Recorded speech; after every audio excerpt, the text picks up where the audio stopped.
नमस्कार, मी विनोद काळूराम जाधव 8/2/2025 ॲनालिसिस घेऊन आलो आहे. त्याआधी 8/2/2025 म्हणजे सोमवारचं ॲनालिसिस, 10 तारखेचं ॲनालिसिस आज आपण घेऊन आलेलो आहे.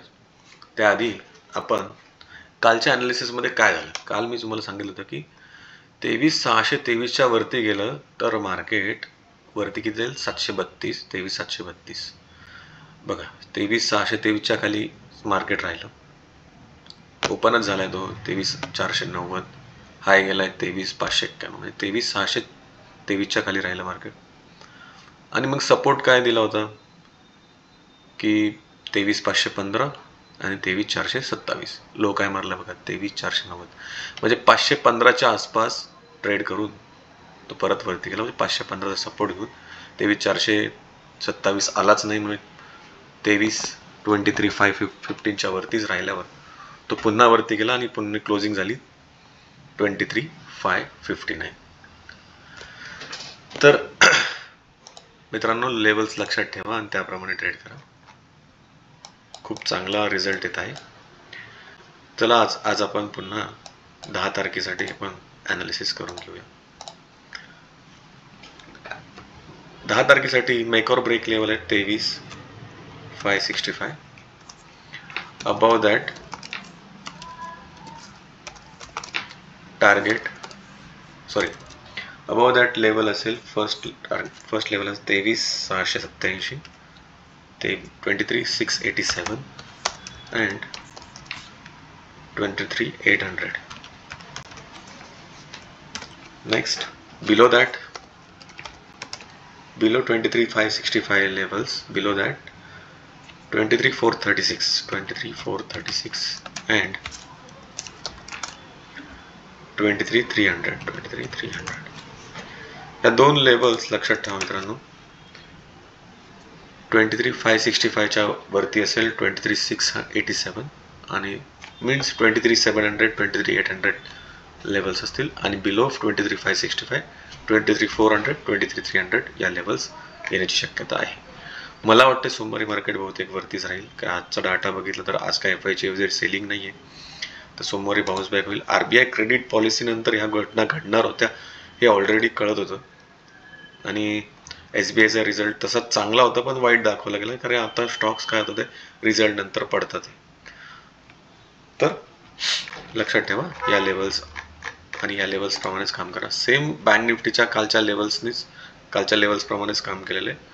49,957चा लो होता, तो सपोर्ट होता, त्याच्यावरती राहिला आज मार्केट.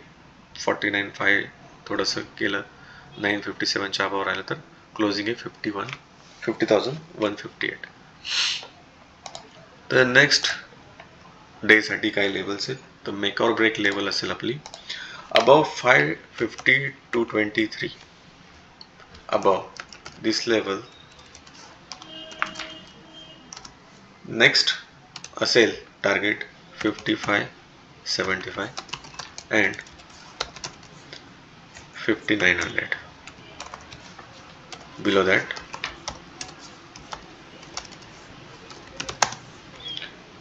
49,800 अँड 49,400. या लेवल्स लक्षात ठेवा, याप्रमाणे ट्रेड करा. आता स्टॉक्स NCC, मी काल NCC बद्दल बोललो होतो, पण NCCचा रिझल्ट एवढा खराब लागेल याची काही गॅरंटी नव्हती. मला वाटलं चांगला लागला पाहिजे होता, म्हणून मी वरचे टार्गेट दिले. तरी पण NCCचा स्ट्रॉंग सपोर्ट आहे 180 वाला. 200 पण पकडू शकता, आणि 180 वाला खूप चांगला सपोर्ट आहे 180 176. हा जो सपोर्ट जोपर्यंत आहे तोपर्यंत NCC परत तो 320 आणि 300च्या लेवल्स याची शक्यता जास्त वाटते. तो hold for NCC for the target 300 and the stop loss is 180. Reliance आज खूप बऱ्यापैकी खाली आलाय.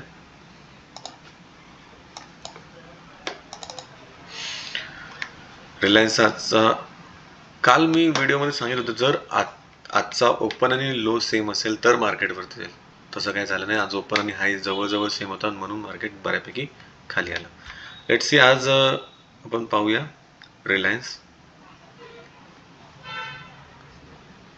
रिलायन्स गॅप डाऊन झाला आहे आणि रिलायन्स ओपन जाऊन तो खाली आला आणि पुन्हा खालीच मारला. मला वाटतं रिलायन्सचं नेक्स्ट रेजिस्टन्स नेक्स्ट सपोर्ट असेल बऱ्यापैकी खालीच वाटतं 1247 1247 हा नेक्स्ट सपोर्ट पकडा आणि त्याप्रमाणे ट्रेड करा.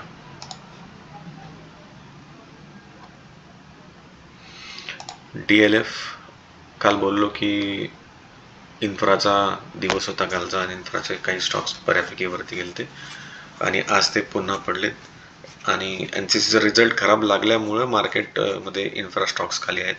पण तरी DLFने चांगला बाउन्स बॅक केला आहे 750चा लो पासून. तो DLF घ्यायला हरकत नाही.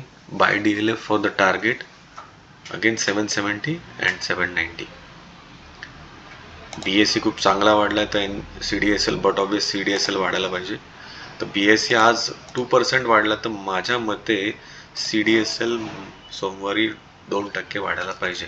म्हणजे 1400च्या आसपास CDSL जायला पाहिजे. लक्षात ठेवा मित्रांनो. सो 1400च्या आसपास CDSL जायला पाहिजे. दिलेल्या माहितीवर समाधानी असाल लाईक आणि शेअर जरूर करा. मित्रांना पाठवा. त्यांनाही स्टॉक्सचे ॲनालिसिस करायला लावा आणि कोणी त्यांचे मित्र असतील त्यांच्याकडनं सजेशन घ्या. धन्यवाद.